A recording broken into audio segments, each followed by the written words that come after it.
Mauricio Mejia Live. Entertainment guru, Silicon Valley entrepreneur, author, and speaker. It's Mauricio Mejia Live every Wednesday night, 7 p.m. on the West Coast and 10 p.m. on the East.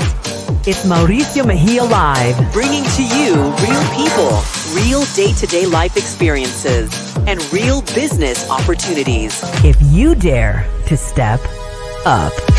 Join the thousands of viewers around the world and become a part of the conversation. Mauricio Mejia Live every Wednesday on Facebook and YouTube. It's Mauricio Mejia Live. Oh, yes. Check, check. 1, 2, 1, 2. Are we ready? We're ready. Yes. It is Mauricio Mejia Live. That's right. We are now on episode number 29. And wow, what a crazy month. It's been the month has just gone by so fast. Honestly, I can't even keep track of time, the way the time is going. And it's been a very interesting month, because this month we definitely focused on life and politics. We've had some great people that have been on the show. But before that, I want to welcome everyone again. It is Mauricio Mejia Live. This is episode number 29. I want to welcome to you guys. Every Wednesday, we do this at 7 p.m. on the West Coast, 10 p.m. on the East Coast on Facebook and YouTube, both live. We don't, this is not pre-recorded. This is actually live. So you will see and hear it raw. And people ask, why do I do this? Well, you know, I'm an entrepreneur. I've been an entrepreneur my entire life.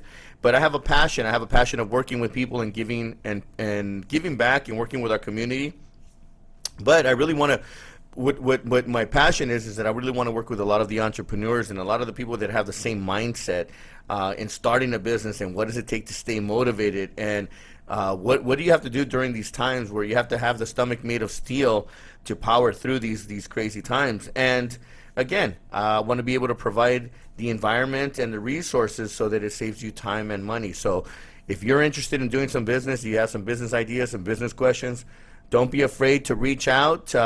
Make sure to put a comment where you're reaching out from, what your questions are.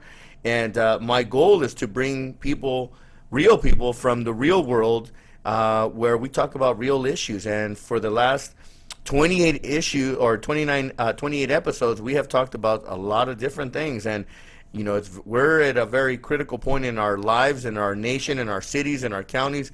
I mean, we are just in a critical point, period. And it was just very important for me. I've always had a passion, a deep passion for politics, and I think that it was very important to bring the people that we brought. We started off the month with Amy Escobar, who's running for San Jose Evergreen trustee, and she shared with us the importance of education and a lot of her background in politics. I brought a current council member of the city of Gilroy, and who's running for re-election, and what are the trials and tribulations that you have to go through when you're running for a re-election.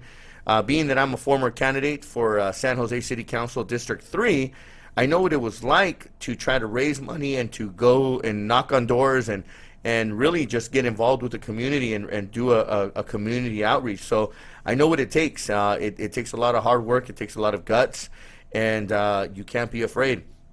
Then last week we had Rolando Bonilla, who is a very successful person in his space. He has a consulting business. He's a current planning commissioner for the city of San Jose. We are the third largest city. We are the Silicon Valley.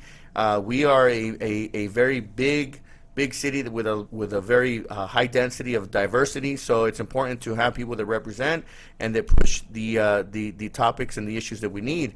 And I wanted to wrap it up at literally right before the elections with one is a good friend, and I've listened to him, I've supported him. He had I'm not going to give too much details, but I'll let him talk about it. But Andres Quintero is right now, currently, he's a professor, political science at Evergreen Valley College in San Jose. He's a former chief of staff for a current council member, Maya Esparza, who I support and appreciate the fact that she supports and really is behind what she says. And also, he's a former district director for a California State Assembly member, Nora Campos, who we've supported in the past. her brother as well was a former council member for City of San Jose. So I'd like to welcome Andres Quintero, and I'd like to talk about what's the current state of where we're at and where we're going, and I'd really love to get that educational perspective tonight. So I'd like to welcome Andres Quintero. Andres, how are you, sir, tonight? Buenas noches. How are you doing, brother? Buenas noches. We got to keep it Latino in the house. What's up, man? How are you? Man, thank you for taking the time. I know you've been busy. Apparently, I got your text message today about what was going down last night, but I'd like to hear, get your perspective. And again, I appreciate you being here. And what a way to wrap up November. This is the last week of November. In 6 days, not only our local, county, state, and federal political scene is going to change, man. And I think that we're going to get a great perspective tonight from you. And I want to get your thought process on it, man. What's your thoughts? And welcome to the show. Gracias. I really appreciate that you alluded to what was going on last night at the city council, because a lot of folks think that the action is only in November when they vote for president, but there's a lot of things that are going on in between that really affect the lives of our community. And so we have to be vigilant, be out there and be active. What you mentioned yesterday was a council meeting that went on till fairly late, and it was a very, very energized conversation around redistricting. And it's something that I've been very passionate about for a long time. The last time that San Jose was redistricted, we went through a commission process. It changed. And so the importance about redistricting, and what's the big deal about that? It's politics. Politics is the process of deciding who gets what, when, and how. And those folks that are in the seats are the ones who make those decisions. And so if you don't have people at the table, then you're on the menu. So what happened yesterday was... So really quick, Andres, before we go deep dive, I mean, we came in hot already, brother. Give us a little background about you, man. Andres, and I really want to touch that subject, but let's save it a little bit. Give us, we've known each other. I'm part of the LLA, which is the Latino Leadership Alliance cohort number 8. You've been part of that organization probably since the birth of it, right? I know you've been very influential here in the city of San Jose and in the county of Santa Clara, and now being a professor, I want to be able to touch that and then really hit that subject, because when I hear what I just heard from you, it almost sounds like it's a version of gerrymandering, right? I mean, is it a version more on the local version on the local? This is even before you get to the who's going to be on the team. And so that's where it all happens. All that pre-planning is where all the action takes place. The meetings and all that type is pro forma at the end of the day, because they've already made the decisions beforehand. So this was getting a step ahead so that the community could have a voice. But thank you for the background. Usually I jump into it because when I'm doing commentating on the news, it's like I didn't kind of get in. Hey, straight up, man! You came in hot, and I know I love it. But we're gonna slow it down because we're not in a rush. I want people to listen. I want people to get educated tonight and understand, because time with you is valuable, and the fact that you're going to share the knowledge and the experiences that you have, we really want to cast that education amongst everyone, because in 6 days, Andres, we're going to be voting, and it's going to be probably one of the most important, if not the most important elections of our time. I mean, I remember we had this conversation, or not we, you and I, but the world was having this conversation when we were doing the 2016, and then prior to that, the 2008 election when Obama was running. And, it's crazy to see how the world right now, man, I put a post last night. I don't know if you saw it on my Facebook. It was really thanking the Republican Party for supporting, the Republicans that are supporting Biden, because one, we want to bring back decency to the world. We want to bring back leadership without being an antagonistic person, and really just bringing some normalcy, man, to the seat and the respect to the presidency. And not only that, but leadership starts from the top down, and it just boggles my mind. So I really just having you wrap up this month and 6 days before an election is very critical, because I think that you have a lot to offer the people that are listening. And by the way, we're not just here locally, man. We're across the nation and around the world. We have a big audience, so your knowledge is not just being heard in San Jose. Gracias. So, geez, where do we start, man? I'm local from San Jose. Well, Yeah, let's start with some of your background. Let's start with your background. Born and raised, and talk. What got you passionate about becoming involved in not necessarily politics, but in the community? Because that's really what it is. We get involved in the community, and then we just kind of start following a path. It goes back to that family experience, man, of what we've gone through.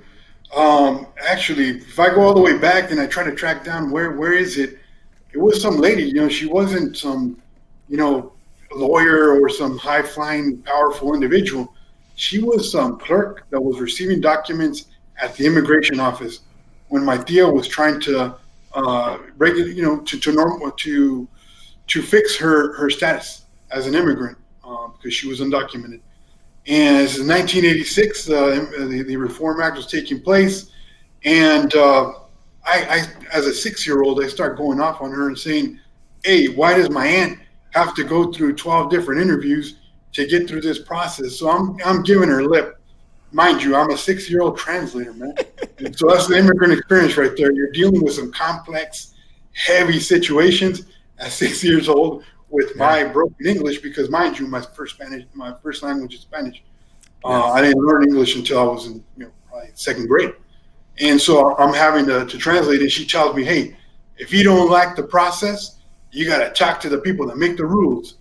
And if you want to change the rules, then you better get there one day and be one of those people that changes the rules." And I was like, "Oh, how do I do that?" And she actually had enough knowledge to tell me, like, "Well, you probably want to study political science because they're politicians." And I was like, "Hey, thanks." She started up this roadmap that really piqued my interest since I was a kid. And then from there on, I was always interested in how do these folks make rules that affect our daily life. So it goes all the way back to a 6-year-old kid sitting with his aunt, listening to this lady going to the paperwork for her process. So it's those lived experiences that really impact you. From there on, I was always into politics. I go with my jefita to the she cleaned homes, and that's how she supported us. And one of the treats was you get to watch cable while she's finishing up if I helped her out. And interestingly enough, even as a little kid, I was like, I gotta check out that C-SPAN. I know that was that's the foreign channel that everybody hates. You pass by, but that's what I used to watch because I thought it was fascinating.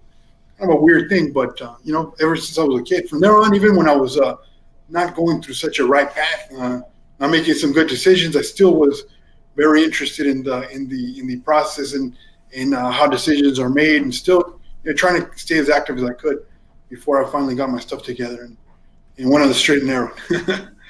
Well, and I can see that. I mean, more on the side of where you're growing up and more for serving the people. I mean, and I'll share my experience and why I got involved in politics. It wasn't necessarily because I saw what my mother's an immigrant. My parents are from El Salvador. My mother became a citizen in the 80s, and I remember in Los Angeles when we went to the convention center, she got her citizenship. It was a big thing. Still didn't understand because I was born here in the U.S., but that wasn't necessarily what compelled me to get involved into politics until I became. At 15, I started becoming an entrepreneur, or I became an entrepreneur not by choice. I was just tired of being poor, and I had to figure out ways to get to find ways to make money to help the family. But becoming a business owner is really where I started to learn where politics was important, because not only are you a businessman, or a business person or businesswoman, but you have to learn the politics around whatever it is that you're doing. And that's really where it captured my interest, because I saw the effects of, why are some people more successful or have better success than others. And it was because, again, there's certain politics and certain things that you have to get involved in to play the game.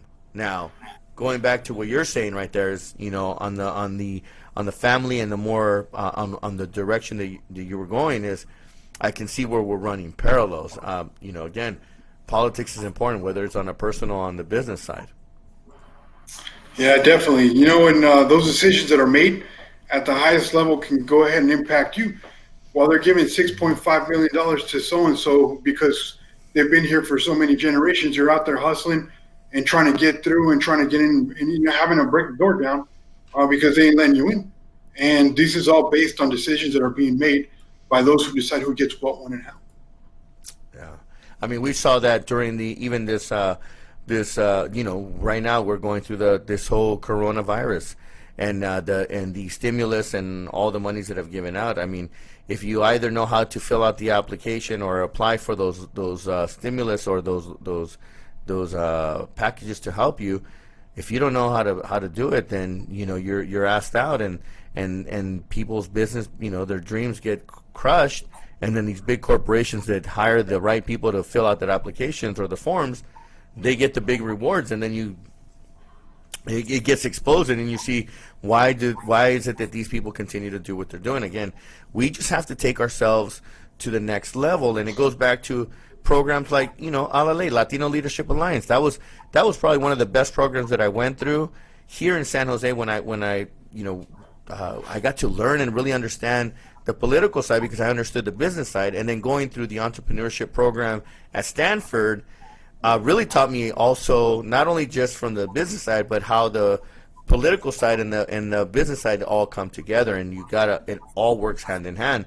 So really, what I'm saying is that as a whole, we all need to educate and elevate ourselves, not only as Latinos, but as people. Everybody needs to educate themselves and understand how to work the surroundings, the things that they have around them, in order to continue to grow and move forward. Yeah, no, and I do want to appreciate the fact that you stepped in, man. You obviously bought into the program and recognized the value because your support was crucial to get us to continue to move forward and go through several cohorts that we've gone through since you went through the program. So I very much appreciate you put your money where your mouth is, and you went ahead and supported us in a big way that allowed us to go ahead and showcase the organization to a broader audience. Going over to the Capitol Club was a big deal because, you heard my plans. It's like, I got to go with the budget I got, brother. And you're like, nah, we got to aim for the top, man. So much appreciated.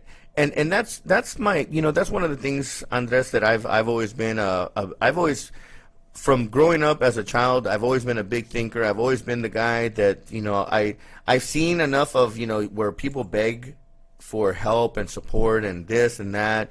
And I want to take it to the next level where we're not here to ask for permission or to beg. If we're not getting it that way, we're going to find a way and make it happen. And that's why, I'm glad that I was a part of this organization, and I was also a part of the inaugural dinner. I mean, we took it from nothing, figuring out how to do fundraising, to take it to the next level. Why? Because it takes business sense. How do we take something? How do we make something from nothing and turn it into something that's successful? It takes a team. It takes people that are going in that are following that same direction. They want it not only for us but for our community, and that's very important because, we got a president. The first thing he did coming out of a staircase was talking about, his first words that came out is that Latinos are all these bad things, and we're looking at him like, are you freaking kidding me? Like, we're hardworking people that only want excellence for not only us, but for everybody that's around us. I mean, people that just, I think a lot of people take for granted the what we brought to the table to this nation. Yeah, definitely. I'm glad that you brought that up, man, because Matt Barreto and Gary Seguda put a book about the President's Choice Words, and they went ahead and they studied the fact that the Latino community said, well, he was using Mexicans to call all Latinos those words and to go ahead and attack Latinos. And they did a study on like Cubans, Puerto Ricans, everybody came to the same conclusion, regardless of the community, that he was attacking all Latinos. So you're on point right there, man. Yeah. But back to LLA, I really appreciate you giving me this opportunity to talk about organization that's near and dear to me. You're right. The organization was founded by a group of then younger elected officials who were fed up with the community being attacked, Latino community being attacked, being called basically rapists, murderers, and that nobody was standing up to push back, and that it was just happening. And it still today, to this day, you just mentioned what happened. That the guy ultimately got elected president after he went ahead and said that about the Latino community. But no, LLA was envisioned as this umbrella organization that was going to bring together everybody to push back when the Latino community was being attacked. We went through the first initial stages and tried to launch it that way. But at the end of the day, we realized that, if we're going to go ahead and have folks be in positions of authority to step up and speak on behalf of the community, we're going to have to go ahead and create those leaders through training, by investing in them. And so that's what happened. So they kicked it off at some point in time in the early 2000s. We formally got together in 2006. And we're under a fiduciary, a fiscal agent that went ahead and supported us, a former nonprofit that's no longer active. But then by 2009, we went ahead and said, we have to establish ourselves as a full-on independent nonprofit, and that's when we did.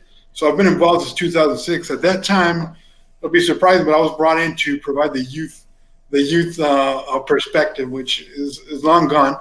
But since then, I've been working in the organization to support in various capacities. I started off as a treasurer and was there for a very long time, then eventually became president of the organization, and now I'm going to be terming off of the board next year, and it's been a good run to see it transition from the vision, the idea of a small group of people, the likes of the folks that you mentioned. Nora was there, Cindy Chavez was there, Jose Garcia, who was with the Building Trades Council at the time.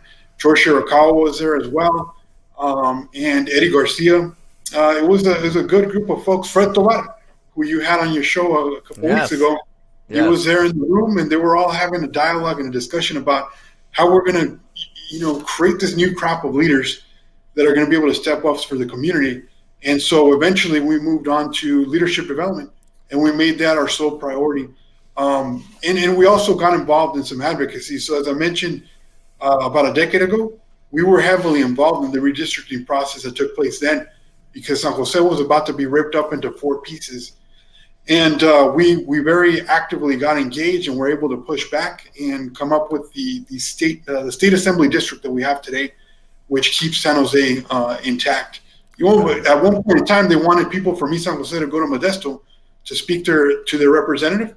The people from downtown were going to be split into 2 right there at San Jose State. It was a crazy map that they put together, but LLA was able to push back, and we were successful in getting a solid district that represents the east side, downtown, and South San Jose. But beyond that, we're primarily leadership development, and what you went through, the academy is our bread and butter. Our partnership with Stanford University is solid and strong, and it's been going on since 2009. Start off with Dr. Camarillo and now with Professor Jimenez. And I think that it's important to continue, though. It's just, I wasn't here during that movement, but I saw a lot of that growing up in Los Angeles, and Los Angeles there was some major movements happening. And again, it's not just for the Latino community, but it's how do we unite everyone and bring everyone together so that we can all represent, we're all one people, man. At the end of the day, we understand that there's some divisions. I mean, right now, the rhetoric that's happening, I mean, again, I put a post of thanking the Republican Party or the Republicans that support Biden, and it turned into a shit show. There's over 170 comments on there. I had to respectfully tell people, hey, listen, you can put your opinion and your comments on it, but don't start attacking. Be respectful, because I lost track of it. That I don't want to delete it because I'm not going to delete it. But at the same time, I found humor in it to see how narrow-minded and how, I don't want to say uneducated, because but I said it. It's just uneducated or unaware of people. The amount of people are in the way that they verbalize their thought process, and it just blows my mind, because at the end of the day,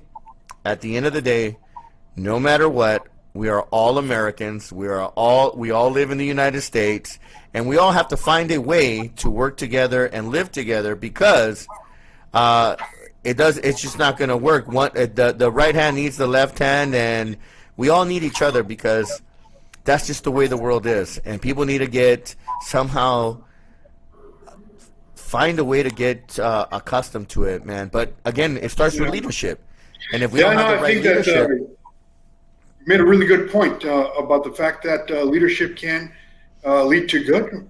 We can have folks that can lead us through a world war to get us out of a Great Depression, or somebody who can lead us into some serious harm by making some very bad decisions, by creating all this vitriol and this animosity amongst the community, amongst the people in the United States. And so leadership is important. That's why I've been so invested in this organization, to go ahead and have a cadre, a group of people that we invest in to be ready to take on those positions of leadership and sometimes they're not going to become open. Sometimes they're going to have to jump in and go at it and demonstrate that they're capable of leading their community. And so that's why I've been heavily invested, because the fact of the matter is that if you're not well prepared, you're going to wind up being on the like, as I said, on the menu. Take a look at what's been happening. COVID's been very, very, a thing that's opened everybody's eyes. There's this shadow society, workers that somehow people disregarded and said it's just some person packing your food at the store. It's some person bringing you something from the store, a delivery person. Now those people are called essential. Hey, and it just so happens that the Latino community happens to be overrepresented in those areas. 80% of the construction workers in California are Latinos. 60 to 70% of the people who are checking you out at the store, Latinos, putting their life on the line. And so, how about the farm workers? How about the people that are actually putting food on our table? Growing and picking. No. Did you see the post of Whole Foods that Damian Trujillo put up?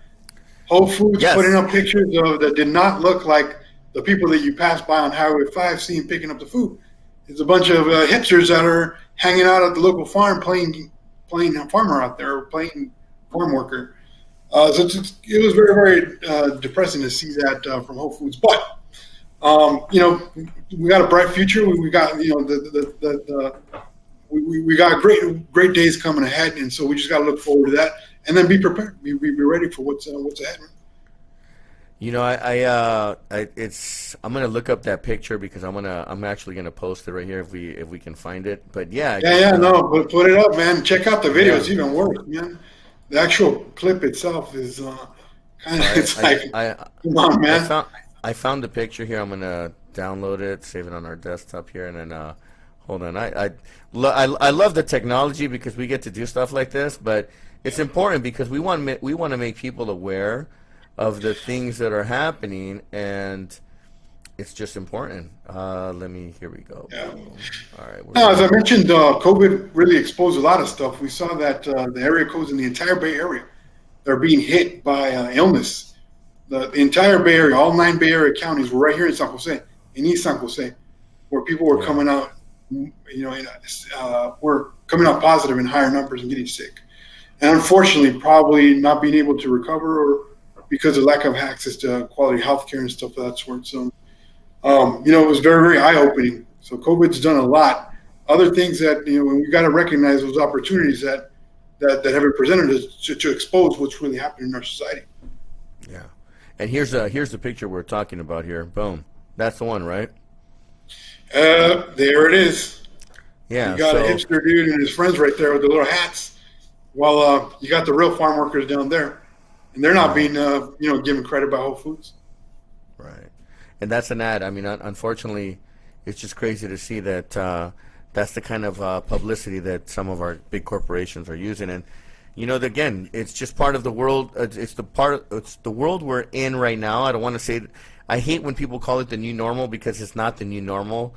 It's just something that we have to go through in order to get to where we're going.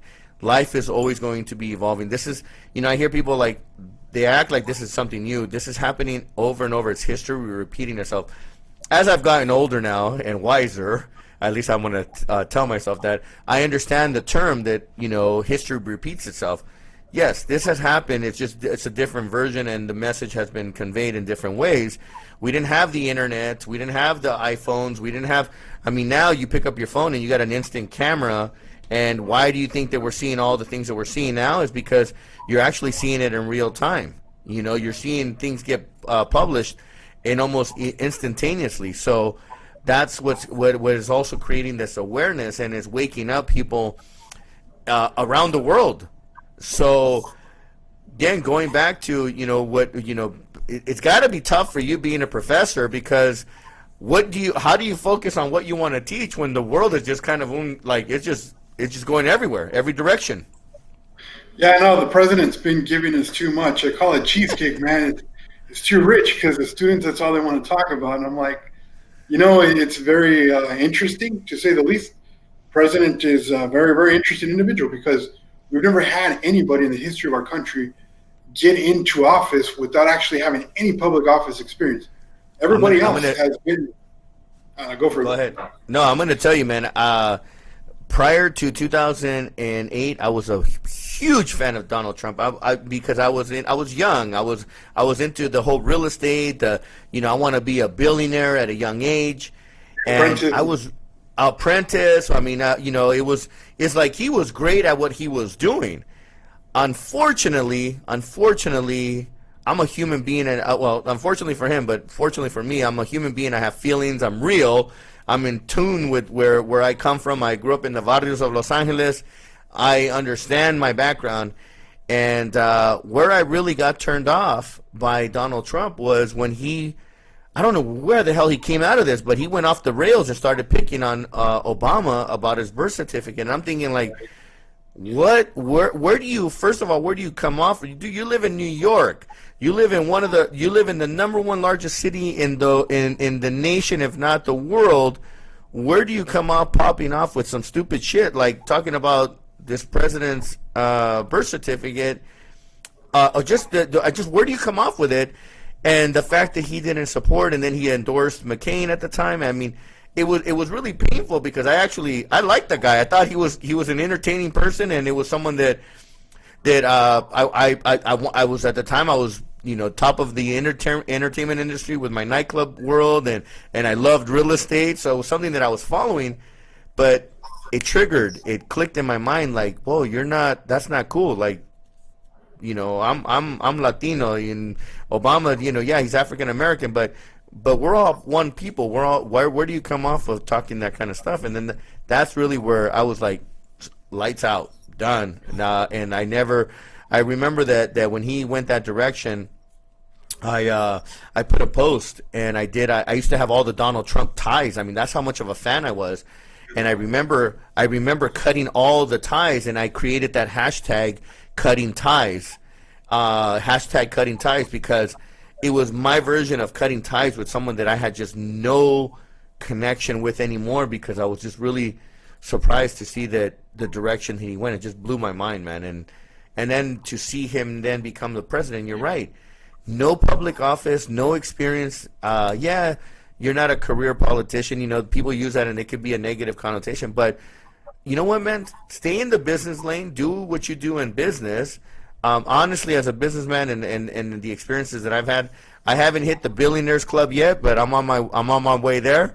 But I got to tell you, I'm not a fond. I don't look at him as a good businessman. I don't. I've read his books. I've listened to the way he talks, and I've read other things that the amount of people that he's burned and done wrong.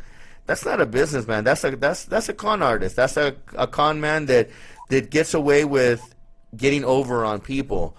And I feel that he's gotten over on the American people. I feel that he's gone down that way, that has trickled down and has triggered a bunch of other people on the state level, on the county level, and on the city levels. And now we have such a divided country that is just crazy. How do we come all and heal together and really just come together. And it's not this is not a Republican thing. This is not a Democrat thing, an independent. This is about bringing all of us together, because again, you have a lot of great Republicans and a lot of great Democrats and a lot of great independent people that are speaking the same language, so that we can all come together and unify. And then at the same time, we got a bunch of very extreme independents, extreme Republicans, extreme Democrats, and they create those waves. But at the end of the day, man, we're all human beings. We all got to come together, and we all got to live together, because nothing's going to change. Hey, man, I really appreciate the fact that you're creating this forum and you're providing this space for those of us who are involved in politics. You know, I'm an elected official. I represent East San Jose on the Alum Rock School Board, about 100,000 people, and to the point of knowing how to make decisions. You know, you can be there. I've provided advice for decisions that are being made on budgets that are billions of dollars. All right, the county has a massive billions of dollar budget. At that time, they were about $8 billion, and now they bumped up a little bit more. And so providing advice to elected officials, I thought, man, I've been in there. I know what it is to feel the pressure on very, very serious things. Until you actually been in the seat and you're being torn apart by your community, by people that you know, by people that, and that's when you know what it is to be. It's tough. It's tough. Governing is not something that you can read out of a book. Yeah, I study political science, and that's what I teach. And I can talk to students all about it. And I tell them, you're not gonna know what it is until you actually sat there and you've actually learned it. And unfortunately for us, we have a president who never actually studied it, never actually just have been appointed to something, or having gotten elected to lower office, a governorship. Had he been a council member at some point in time, he would have picked up a couple of skills to know how to negotiate, how to listen to people, and how to do stuff. And we're facing somebody who has absolutely no skills. He didn't even know that he had to hire a staff. He showed up to the White House with no staff, and he thought, "Oh, I'm going to get to keep all of Obama's staff." And they said, "No, we don't work for you." They walked away. And some of them stayed, and they were. Why do you think there was so many leaks at the beginning of the administration? Everything was coming out. So the point is that this whole but to give him credit, he came and he sold the country that he was going to hire the best and that he was going to do the best. Why? Because, and I understand him. I understand where he's coming from, because as a businessman, we are here to sell you. We are here to create business. Our negotiation skills are different than a political negotiation skill.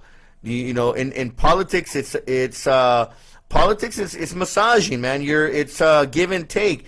In business, it's very black and white, cutthroat. At the end, we have a saying in business. You maybe have heard this, but the best deals in business are the deals where both parties leave kind of pissed off because they both, you didn't get everything that you wanted, but you left with something instead of nothing. And really at the end of the day, it's just black and white. In politics, you still leave some gray, maybe next, it's just different. It's a different world. And again, I tell people, look, Donald Trump may be a great businessman or alleged great businessman. He needs to stick to what he does. And I think what they fell in love with was the idea that, the United States and this country needs to be ran and the world needs to be ran like a business. No, guys, that's not what our system was built on. The founding fathers of this country didn't come over from Europe to say, hey, we're going to start this new business. We're going to start a new country with new rules, new thought process, new thinking that will allow everyone to thrive. And I think this experiment was this 4-year experiment gets a big fail. So at least that's my opinion.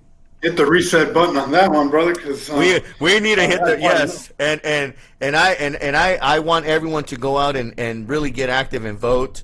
We're seeing some record numbers, and I hope that that's not the media giving us a lot of bullshit either. I hope that they're really feeding us facts, that people are really going out to vote, and that our voting our registrars are getting overwhelmed with the amount of votes that are coming in, because we need to send a message.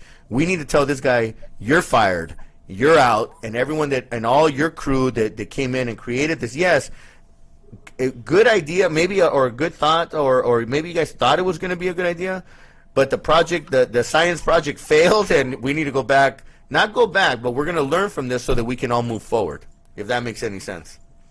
Yeah, definitely. No, the media is not lying. California has a record number of people registered to vote. 21 million registered voters. That number is skyrocketed. Right here in East San Jose, people who have actually returned their ballots is the equivalent of how people actually. It's more than the number of people that actually vote for a regular city council race.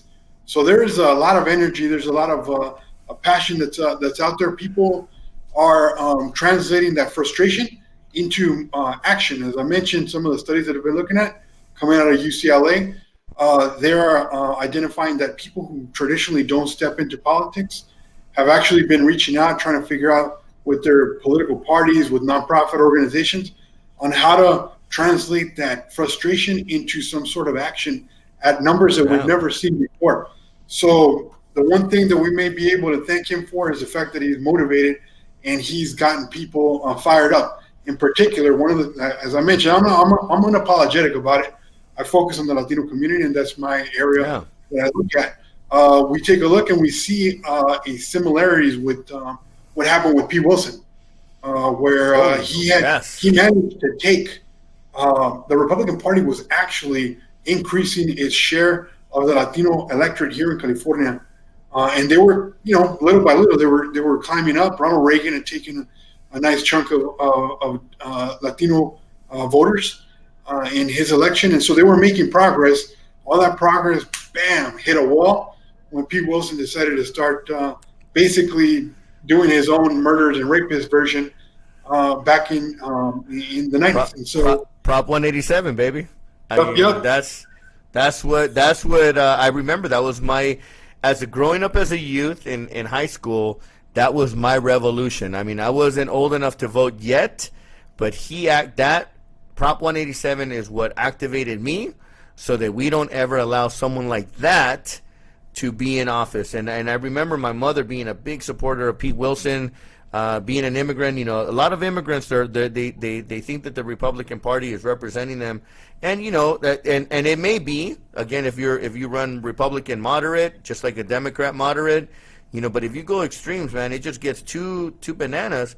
But I remember, man, when Pete Wilson did that, Prop 187 is what ignited California, and then they did that recall, and that was it. Yeah, no, the number of registered voters for Latinos was, it was massive for the population. 1.8 million voters in a span of a decade, from 94 to 2004. It was a nice chunk that really were motivated. I use my example. You have to use anecdotes when you start seeing things happen around you. It's a bigger thing. And you're listening to the news and they're reporting about it. My grandma's father came to the United States in 1906, and they never stayed. They kept on going back and forth.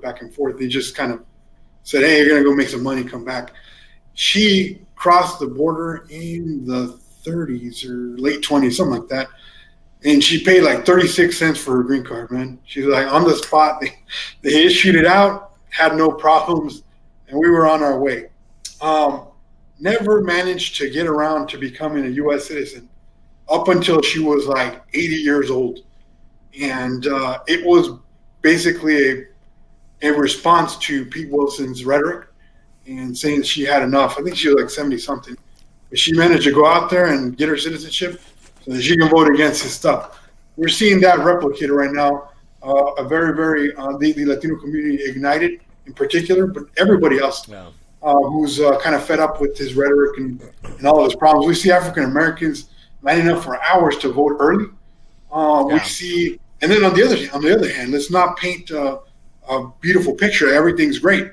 Take a look at the governor of Texas, limiting the voter ballot drop-offs to one in the entire county. Man, these are efforts that we're going all the way back. We're turning the clock back to grandfather clause, to all of the things that were put in place, and not in the South only, all right? Because remember, Monterey County was under Voting Rights Act too, and it still is, theoretically. And all what that means is that these counties were engaged in a lot of historical racism, and they would make sure that people weren't able to vote. And so things like what the governor of Texas is doing, what the Supreme Court is doing, and limiting the number of days that that can be that the mail-in ballots can be extended. All of those things are efforts to go ahead and suppress it. Take a look at Arizona, man. Arizona, case in point. That state is turning purple. Some folks, Republicans, let's just say it, they got really scared. They got freaked out because it turns out that when you go to vote by mail, the raza, Latinos, they come out in droves and they actually vote.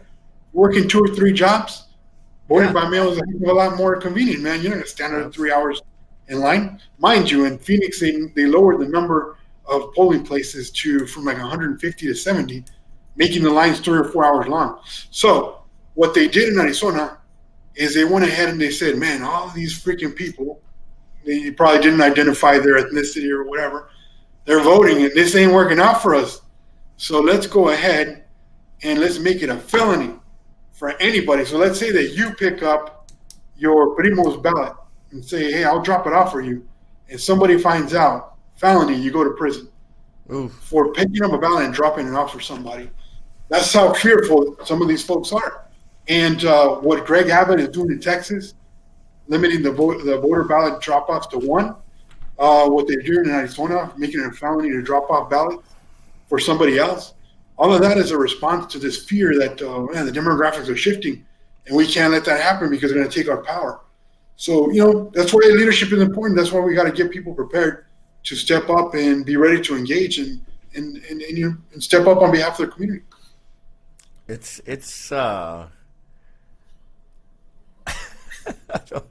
I'm blown away, man, just to see and to think. Maybe sometimes I feel like I live in my own little bubble, and I don't realize some of the craziness, the way that people think out there, and just, I don't know, man. I don't know. It really affects me in my heart and my soul, because I'm a person, the people that know me out there, I'm a person that loves to give. I'll if honestly, like today, a true story. Today I had a lunch, had a good lunch with a good friend of ours, a mutual friend, Tony Ariola. We had lunch, and on my way to my lunch meeting, I saw the paletero walking by, and man, I reached in my pocket and I had $20. I'm like, hey, do you have a change for 20? I was like, he's like, he pulled out and he's like, no tengo cambio. And I was like, here, just keep the 20. And I go, that me, I seen you at Chacho's, blah blah blah. I said, don't forget me the next time I get a free paleta. Just like, but it's just, I give from my heart, and I give because with no expectation, and it's just crazy to just hear and see, man, how evil some people and conniving some people can be, man. It's just, I don't know. It's heartbreaking, man. It's heartbreaking to see, and I just appreciate that we're people like you that continue to educate, continue to be community servants, man. You serve the community. You continue to push the positive efforts to empower the community. It's I don't know. It makes me emotional just to just think that people would say the shit that they say, man. I don't know. It pains me. It pains me. Take a look at all these things, and it could, kind of put a damper and say, and it's over. You roll over and just die. No, that's not why I'm mentioning everything. What I mentioned is to create consciousness that we need to step up, and we need to step. You got to step your game up and make sure that you're out there hustling, because I've seen the waves. Like you said, history repeats itself, and there's we call it this pendulum, and it swings from one way from one side to the other. If you want to call it the political spectrum, whatever you want to apply it to, this pendulum, and it's a matter of getting in there and making sure that you're pushing it in the right direction for whatever it is that you believe in, so that the other folks aren't freaking swiping everything off the table and leaving you with nothing. And so that's my goal. I don't want to leave everybody all bummed out and, oh my God, this guy's just talking about. No. It's called awareness. But we get up and put in some. But we have to make people aware. Andres, we have to make people aware by a version of, yeah, it's negative information, or but it's a way that we need to wake people up. I mean, it's no different than what the current president has done. I mean, he's used a version of of the negative to flip people and to turn them on. We need to wake people up, and we need to think. You know, the version of the way I look at it is, I'm a very appreciative person. Like I said, I thank the Republicans that supported decency, dignity, leadership. You know, you don't come. You know, one of my favorite movies, I shared this with Amy Escobar this morning. We had a conversation, and I told her she needs to watch the movie. Is Kingdom of Heaven. Amazing movie. And if you haven't seen Kingdom of Heaven, you know what happens is you have a king that becomes king. The guy that should have been the king decided he didn't want to be the king, and then the guy that became the king shouldn't have been the king. And the first thing he does as he gets crowned is he wants to go start a war. And he goes and he picks a fight with the people with no experience, no battle experience other than his elite force. He goes and he gets annihilated, and they make an example out of him. And that visual is what sticks in my head, is the defeated king is this president of what he's done, and what happens. It just wakes people up, man. It just and so if you haven't seen it, people that are out there listening, if you haven't seen Kingdom of Heaven, it's an amazing movie. Watch it. You'll understand what I just what I just shared with everybody. I'm glad you brought that up, man, because for those folks out there who haven't voted yet, and you know, if you are out there in a swing state, please listen to me now. The point is that you know, the president's staff early on in his early days in the office, when they saw how kind of unstable he was, they were coming up with different strategies. They were talking amongst themselves as to how we're going to block him from actually declaring a nuclear war. And they were given the fact that the president is the only one who can actually call on a nuclear strike and controls the whole nuclear football and everything. They were coming up with a bunch of weird strategies like, well, we're going to have to force him to delay by going through the Secretary of Defense and having to go through this long legal process. And that's how we're going to delay so that we can go ahead and have people step in and possibly keep him from declaring a nuclear strike. That's some scary stuff, man. And so if you're there thinking, yeah, Trump's great because he's good on whatever you think, you know, be cognizant of the fact that his own staff was having to plan out how to keep him from getting us into a whole world war on nuclear, basically Armageddon, man. And so that should be in the back of people's heads, saying his staff was having to go and concoct a plan on how to keep him from blowing somebody up because he got upset at them and they pissed him off or something. Yeah. So I'm just, you know, hopefully folks think about that as they're casting their ballot and they're making this big decision that, you know, will be very, very profound. Let me ask you, Andres, what drove you to go into education? I mean, you have a great background, you know. I mean, from chief of staff to a district director on the state level. You've been from the ground. You've gone from the ground level to the local level to the county level. I mean, you've had a lot of influence. You made a lot of impact in the political arena, but also in the community. What drove you to go into education? Being that, again, it just seems like people. What's the right word? The appreciation for what you do, for what professors and teachers do out there. I mean, I think that if we invested more into our public schools, teachers, just teaching, period, versus all the other nonsense, you know, like the prisons and all the things that are very destructive, I think that we would have a much educated and more awakened, more aware community and population. What inspired you to go down that route? Because I'm looking at your resume, man, and it just, I don't know. You know, I appreciate you. I really appreciate what you've done. Not only that, but you ran for public office too. On the, I mean, we supported you. Was it state senate that you ran? State assembly, man. State assembly. State assembly. That's right. State assembly. Yes. You know, I've had a very varied opportunities that I've been provided. Throughout the course of my life, I worked in Washington, D.C. with Congresswoman Lofgren. That was through the Congressional Hispanic Caucus Institute. And so let me put in a quick plug for those folks who are out there looking for a change in your career. You got an advanced degree, or you just got your master's or something, and you're not sure what you want to do.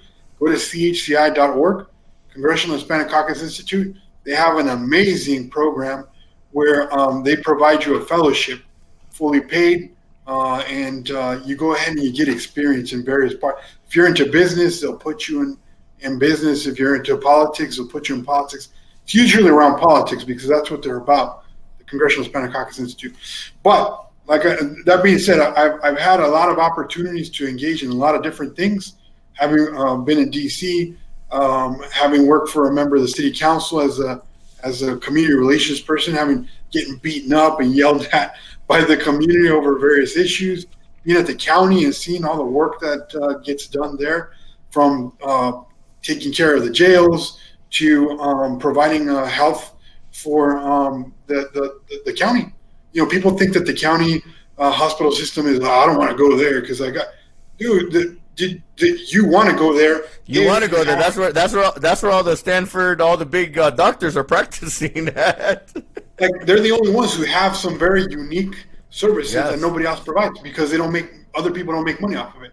So burn units, all the weird stuff, they do it, and they have the best of the best. They got people, doing all kinds of stuff. So a lot of varied experiences at state assembly, as well as now working for Maya, for Councilmember Esparza, was a great privilege. I got to kind of take a lesser load in classes and go over there and work and do some great stuff, and do that for a year. But the classroom was calling me back, and I had to jump back in. And so you asked why? You're right. The teaching profession has become the one that everybody, the piñata for society. And somehow, especially K through 12, every one of society's problems is put on the backs of teachers, and somehow they're the reason why everything's wrong. And so I decided to jump back in, even though the profession is deemed as, because he can't do, he teaches. The adage, the people that say, those who can't do, teach. Well, I've been in politics. I've worked there, been very successful, and now I want to go ahead and jump in and help out the next generation moving forward. And I've been doing that. I've got hooked on it. I run into my students, and some of them will contact me a couple years later and saying, hey, guess what? I'm finishing up over here at San Diego State, or I'm over here at UCLA. And they're like, you really messed me up. And I'm like, what? How did I mess you up? Like, what are you going to accuse me of? What happened is that I took your class, and now I jumped into political science, and I had to change my entire major. But I'm there. I'm really happy, and I'm doing some great stuff. Thank you so much for it. And that stuff is very addicting, to be able to go back and you're counting off these individuals whose life you really impacted, and they're going to go on. They're going to impact other people's lives by doing some good stuff. Hopefully with a little bit of whatever you instilled in them. And so, I'm there. I'm continuing to put in work with these students. I was a student at Evergreen Valley College myself, and so I can see myself in the students that I teach. I'm hard on them, and I say, you can step up. You can go beyond what you think your limitations are, and you just gotta hustle and put in the work, because nobody's gonna give you anything. And I let them know you gotta differentiate yourself from the pack. There's a lot of folks around you. You got to step it up. And so as a result, had some folks, one of them called me back and said, hey, I'm applying with Harvard. I don't know what to do. I don't know anybody who's gone to Harvard. Luckily, somebody through CHCI that I know happened to go to Harvard. She was doing interviews, and she went ahead and talked to him and laid out for him the whole process and helped him kind of calm his nerves down. And so that's this type of stuff that I've been able to it has really got me hooked on teaching. I'm very, very excited about it. I've been able to go ahead and develop partnerships with the county as well as the Evergreen Valley College to set up a certificate and awards for research that our students are doing through some trainings that were taking place over the course of the summer at the county with students. And so those are the type of innovative things that I'm bringing to the table to go ahead and and create a better experience for our students right there in Evergreen. One of the things that when I hear you talk about certain things and they resonate with me, one of the best experiences that I had was actually losing the city council race in District 3. I'm a very competitive person, and I don't like to lose, but the experience of losing for me was one of the best learning experiences. Why? Because it allowed me to learn how to navigate through that system, and it allowed me to meet a lot of great people. So I didn't look at it at the end as a loss. I actually looked at it as a major win for me, because it opened up a lot of different doors, and at the end, it gave me a great experience that no school, no experience, nothing unless you went through it would give you that experience. So people that are definitely interested and want to take that risk and to go into public office or to be a part of it, take that risk. It's probably you never know. I mean, you don't know what happens. At the end, I got a lot of congratulations, because when they did my analysis of my votes for the amount of money that I raised, they were very impressed, because I got 10% of the votes, and considering the amount. So that was interesting. But I listened to what you're saying. It's they run parallels. So let me ask you, Andres, and again, thank you for taking the time of being here this evening with us. And it's important. There's no rush. What are your words of inspiration or wisdom for people that are out there that want to get involved in the public community, in the public, and serve their communities? What are some of the first steps? What can they do? Because right now we're in a time where people are actually feeling, and they're trying to figure out, where can I go how can I get involved in my life? I mean, writing a check sometimes people that don't have the ability to write a check, how can they get involved? There's plenty of opportunity. Unfortunately, we have a situation where not enough people are engaged. And so our society is, we like to call it a democracy, but it's actually referred to as a polyarchy, where it's a system that is established that it requires a bunch of people to be disengaged, and only a handful are actually engaged. And so that's, to me, that's unhealthy. It is the model that we have, but I think it's unhealthy. We need to have more people engaged, and we do have more people engaged. You see the change. You see people responding to the needs of the community and stuff of that sort. So what folks can do out there is make sure that if you have a concern, don't just sit by and stew and say, the government sucks and this is horrible and I'm bitter and angry. You know what? Step up. Go and get the email for your member of the city council. Go and get the email for your member of this California State Assembly. They will respond to you. You go ahead and you reach out to them. They will respond to you. Maybe it won't be immediately, but if you contact them, they will respond. Go ahead, get old school. Pick up the phone and call them and let them know what your concerns are. Even better, guess what? Writing down an actual letter by hand, you just write it down. They reckon that politicians get freaked out. Oh my God, somebody sat down and actually wrote a letter. They're really pissed, and I have to actually respond to this letter, and they will. They give it the weight of about 5 or 10 people who actually called or emailed. And so those are kind of the basic steps of getting attention. And you'd be amazed at how fast these folks respond, because that's what they have. Staff, the full-time elected officials. I'm an elected official, but I don't have staff. I respond to my own emails. But the folks that have staff, they will. They have people who respond, and that's their sole job, to go ahead and respond to you and find out what's going on, because that's how they go ahead and they figure out what are the patterns, what's going on. Is there a lot of break-in in this community? Do we need to go get more resources to this neighborhood? And it's only through outreach from the community, through that input, that they're going to get it. Start a neighborhood association. Meet every other month, and then just get to know your friends, your neighbors. And they eventually will become friends. And then you'd be amazed at how fast your council member will run out there when you call them and tell them, I got 10 people here. Doesn't even have to be 50 or 60 people. I got 10 people, and we have concerns about the dumping that's taking place down the corner. And mind you, you guys only meet quarterly basis. That's enough to go ahead and give a voice to your community. And that's one way of getting engaged. It doesn't require a massive undertaking. You go to your local school and tell them, hey, I got a neighborhood association. I need a room. I need a place where to meet in the afternoon so that people who get out of work can come here and listen to the police captain give a report about the climate, safety, and stuff of that sort. And then, once you've been able to develop that awareness about what's going on, get out there and run for office. You put in your work. You become aware about what the issues are. Your community. You have something to run on. People are going to be able to say, hey, just like you're very active in downtown. People knew you. And so you had a platform from which to launch off. Folks, after they've been a neighborhood association president or even just a member, they'll be able to jump off and probably be more successful once they jump for city council, for school board, for a water district. You'd be amazed at all of those open space authority. There's all kinds. We've got democracy coming out the ears in the United States, and it's important. It's important because you got to practice at this. You got to practice governing, and so there's opportunities to get engaged.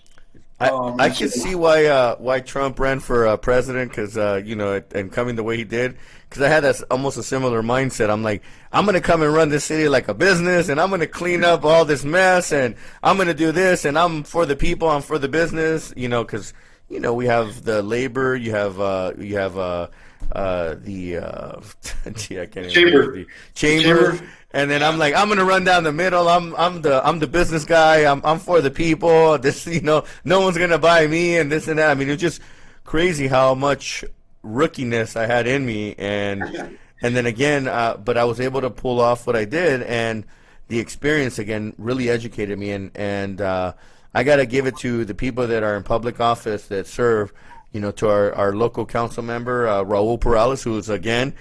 He's part of LLA. He's he's part of I think he was the cohort. Cohort 4. Cohort 4, yeah. They have the distinction of having like 1 million. Him and Maya were in the same cohort, so they're both on the city council. They have about 3 or 4 school board members, so they all decided. They all really were taking a lot of notes, paying a lot of attention. They were paying attention to the class. So, but yeah, no, it's there's a lot of different motivations on why you want to run into politics, and the light will shine and come out, the truth will come out, what your motivations are, and I think that we've hit it where we're at on the federal level. I think we're also going to start seeing some change here in California. I'm really tired of driving down the freeways and just seeing the homelessness and the dirtiness of our state. I mean, it's really gotten really out of control, and it's just sad, because there's no reason for all of this, and I hope that my voice and my platform and the people that I reach out to, we can voice our thoughts to our local assembly member, our local state senate, and even our local politician on the city levels, because our cities are becoming our state is becoming very very dirty, man. And I think that not only that, but we need to start working on that. We need to start thinking really outside the box. I think that a lot of folks share the same frustration as you, and unfortunately, this is a policy created problem. All right, this should not be an issue. There's enough wealth in California, man. We're the 5th largest economy in the entire world, and if we can't figure it out on how to properly house folks and how to get people the right support that they need. It's actually, beyond that. You need a lot of actual support, because you can put some of these folks in housing and it ain't going to work, and they're going to run out because they're high on drugs. They got a lot of mental health problems. As my experience working for Maya was in District 7, very, very heavily impacted community because of Coyote Creek that runs right through. Downtown and District 3 and District 7 were neck and neck right there to deal with this crisis that we have. And it can seem very, very daunting, and it's just too much. It's over. Let's raise our hands and give up. But the fact of the matter is that we got a lot of smart people. And then also we got the resources. All right, it's just a matter of putting them to work and getting people the support that they need to get them on the right path. This doesn't have to be this way. It has to be addressed. And we got some good people out there. Maya in particular is a former expert in housing people, and so she's been able to come in there and roll up her sleeves. I've intimately been able to see her putting in work and coming up with strategies on how to address issues right there in District 7. And so, our best days are yet to come. They're not behind us, and we got a good future ahead of us. It just looks kind of dismal right now because what we see on the sides of the road, that'll be resolved. We just gotta be patient and continue to be steadfast. All right. You said the magic word. You said the magic word, patience. Patience. At what point? At what point does the word patience run out? Because it's the truth, and you hit something of the District 7 butting up against District 3. I remember 2014 when I was running for council. I took Damian Trujillo, which, by the way, is going to be on the show next week. We're going to cover the election, we're going to cover the day after the elections and see where we're at in the state, in the world. But Damian Trujillo, I took him down to, and you made a couple of points. We are the smartest. We live in the smartest part of the world. We have the smartest people in the Silicon Valley in the world. We have the richest people in the world here in the Silicon Valley, and so we were recognized as the number one richest place in the world and the number one smartest place. Yet we had the number one largest homeless encampment in the world, or in the nation, which was the jungle. And I remember taking Damian Trujillo down there, and we took cameras down there, and it really broke my heart. I mean, I broke down literally into tears when I saw children living in the way that they were living. It felt like the movie Mad Max Beyond Thunderdome. It just was just nuts down there, and that's really what was part of my inspiration as well to get into politics. But why do you see that we can't get this policy right, or is it, what is, I don't want to say what's the fix, but what direction do we need to go to address that? We obviously have a bunch of different things coming in creating this problem. State legislation that limits your ability on how fast you can go ahead and move, and it needs to be addressed. It's something that has to be addressed. And there's people working on it right now to go ahead and come up with a sensible action that still gives a voice and doesn't allow you to run roughshod and just kind of build willy-nilly and create this insane blanket of homes all over every vacant piece of land too. You have to build smarter, and so that's being worked out and negotiated. We have, unfortunately, a confluence of a weird situation in San Jose, where we have a bunch of developers that are claiming that it just doesn't pencil out. It doesn't pencil out. You give them more and more incentives. The mayors in his outlets have been handing over in terms of not charging fees and lowering down the amounts that they have to pay into building affordable housing and stuff of that sort. And they still claim that it doesn't pencil out through the folks that they get to produce these reports. It just doesn't make sense. They sell off everything, and it looks like in downtown they're able to get people to live in the buildings. I'm not sure how it just doesn't work out, but that's what they claim. And so that's putting us in a tough spot where we have not enough units for people to live in. And so that's why we've gone to the route of as a state, as a city, to go ahead and allow people to build rent units, because the desperation is we just got to get more housing. And if somebody's backyard is big enough, then so be it. Just go ahead, have at it. If a garage got converted, now the city actually goes and has certain days where you go and have them look at your stuff that you did, or if you don't want them to look at it, at your modification, your build up. Possibly, but what they've done is they actually allowed people to hire private people who can go ahead and inspect, and that way people don't get shut down or they don't get their place taken down, because that's somebody's house right there. And so those are the signs of desperation that the bureaucracy has said, we got to figure something out. We got to think outside the box, and we can't just continue to do the same thing over and over and expect to get different results. It is frustrating. I know that patience is a virtue, and it's getting trying for the community. I was there, getting the phone calls, and mind you, it's District 7, so right down the middle where all the train tracks are, and people just building up. We're talking about tons of garbage that was being piled up. Union Pacific coming in, just taking everything out, and not asking questions. Those folks just spreading out to the neighborhoods, and we're getting the calls. So it was eye-opening to say the least. COVID has thrown a wrench into everything.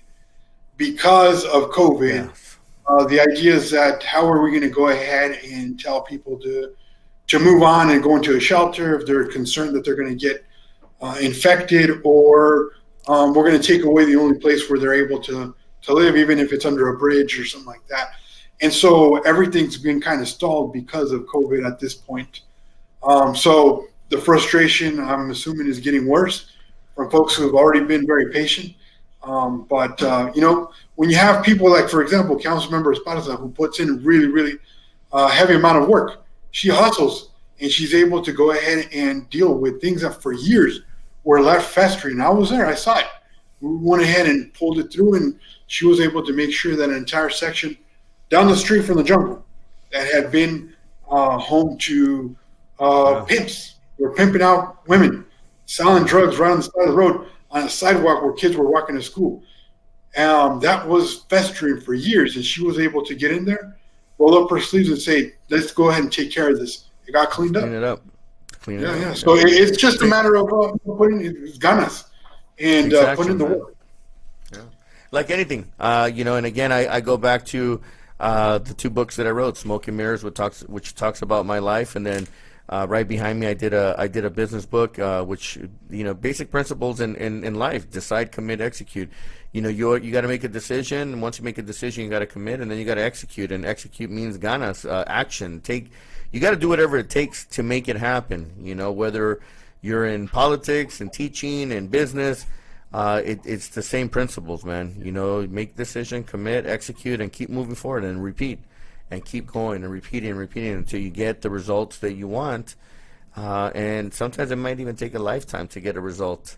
We didn't get to where we're at overnight. The famous saying, Rome wasn't built in one day.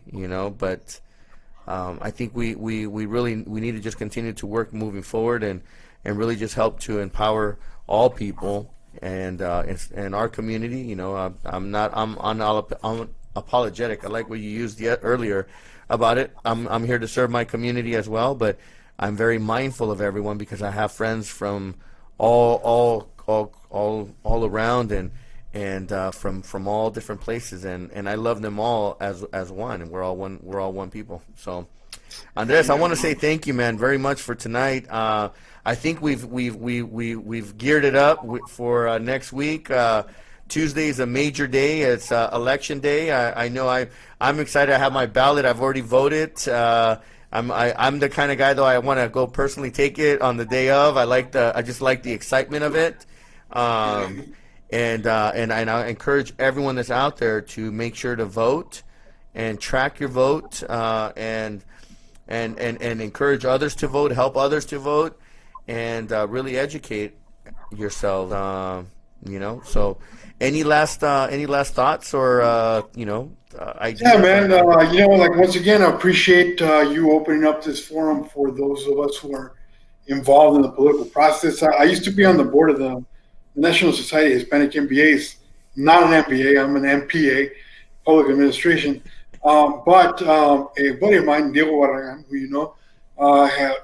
said, "Hey, I need somebody to help me on the board." And I said, "Hey, you know what? It'll give me exposure to a different way of thinking." And so I did it. The same thing was, amongst these business folks, politics is a bunch of BS and all this stuff. I had a very, very negative view of it. So let me kind of see the perspective of some folks that are, in the business community that were active there. And so I do appreciate the fact that you're exposing the business community to public policy, which is very important. It's important to get engaged. I'll leave you with this, man. There's a story by a guy by the name of Etienne de la Boutique. And he was living in the 1500s, and he was writing about folks that lived in the ancient days.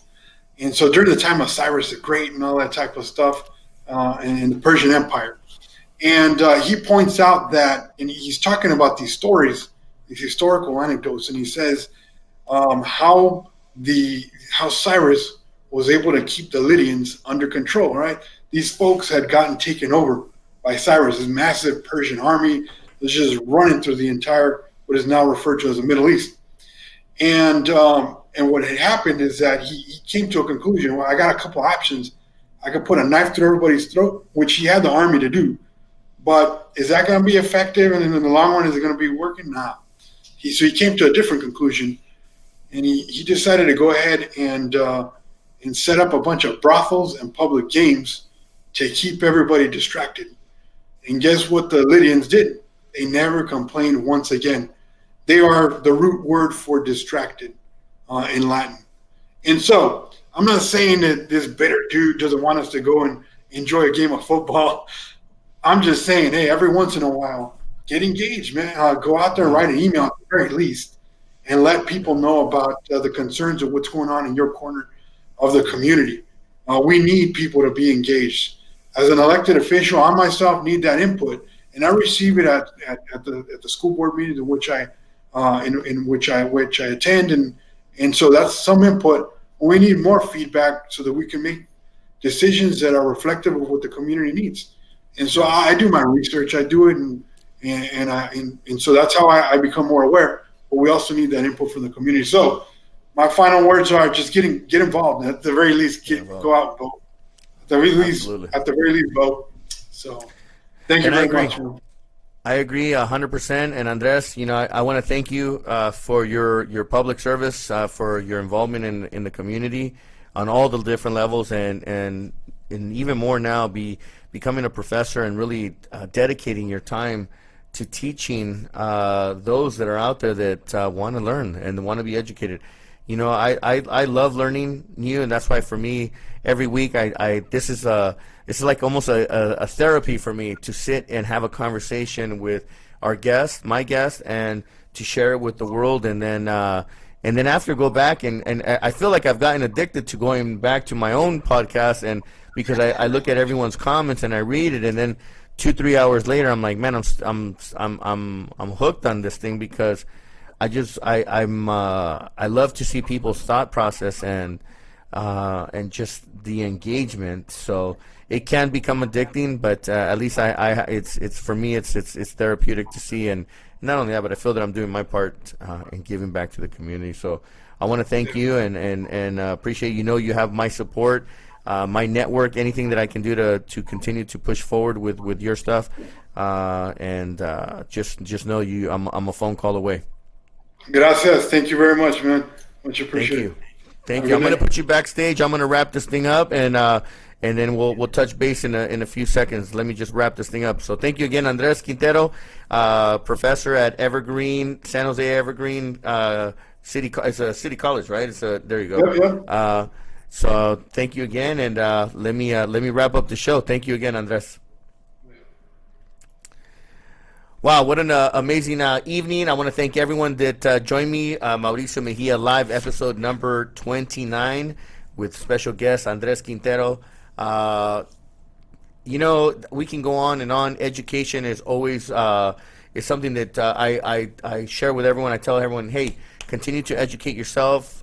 We learn something new every day. I've learned a lot of great things this evening just by listening to someone that has other experiences. And again, no different than in business. I open up my door. I open up the opportunity to work with me and to get advice.